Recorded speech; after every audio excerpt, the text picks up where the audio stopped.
Irashaimase! Hello and welcome to Fitaurus Kitchen. I'm your host, Chef Fitaurus. It's time once again for Shoot 'em Up Saturday, and on the menu this Saturday we have Switch and Shoot, the shoot 'em up that uses one button. What kind of taste will it have? Let's get cooking and find out. From developer Mac Landville, Switch and Shoot released on PCs in October of 2016. Now in April of 2019, it's available on the Nintendo Switch, and really this is a great title to have on the Switch. I really recommend it. Here we are at the main menu. So at the bottom we have this face that's telling us, welcome generic Switch pilot, and that'll kind of come in play here in just a little bit. After we press the button, we're taken to this screen where we can go to the options. There's not a whole lot we can really do. Just change the color and change it from Tate to normal, and we can also look at our stats.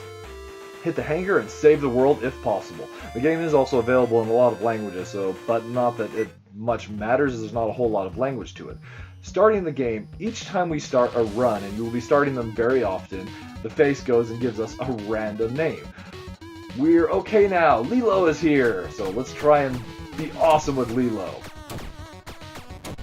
Switch and Shoot is a fixed shooter similar to games like Galaga and Space Invaders, but the difference is we only have a single button to use for input. We actually can't control our movement left and right on the plane that we're traveling on. The ship will always move, and it's not possible to actually even hold position. The way that we switch direction is by shooting, and hence the name, Switch and Shoot. We switch directions and shoot at the same time. So it's a really simple concept that will go and take you a lifetime to master. I know, kind of a cliche saying, but that's the case. So what else are we trying to do? Destroy the enemies, of course. If they happen to make it to our plane, they'll sit there for a second and explode, making it difficult for us to move on the plane.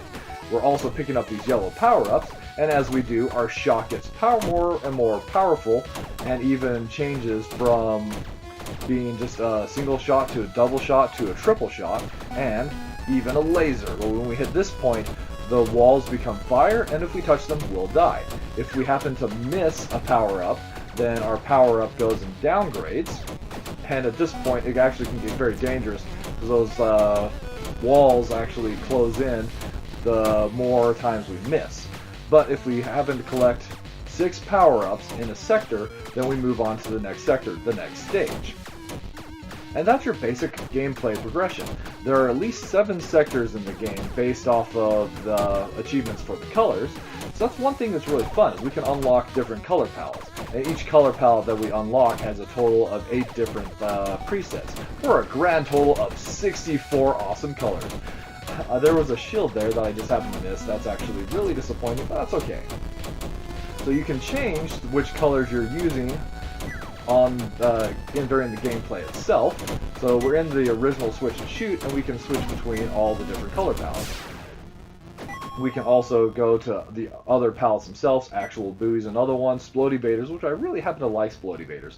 So Flag had a really awesome score there. Best in the Academy, Flag. We did really good as Flag. So there we have it. That's Switch and Shoot served up for your enjoyment.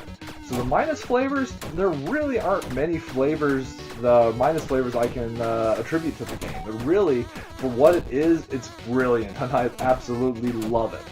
About the only thing I could hit it for is maybe the lack of online leaderboards. It would be fun to compare how you're doing against other people in this crazy, mind-bending, quick gameplay. Plus flavors, though, one button. The ability to go and play a game like this in such a simple yet deep way is really awesome, and I love the ingenuity that's present there. Also, it has a very classic arcadey feel, from the marquee sides to just the music and the quick rapid-fire gameplay. It's really one that I can recommend. And all the color palettes too. It's fun getting to higher sectors and unlocking additional palettes, and seeing all the different color combinations you can come up with. So, at the end of the day, Switch and Shoot gets a hearty recommend from Chef Fitaurus. Alright, that's just about wrap it up for this week's episode of Shoot 'em Up Saturday. As always, I want to thank you so much for coming out and joining me this week. and I look forward to seeing you again next week.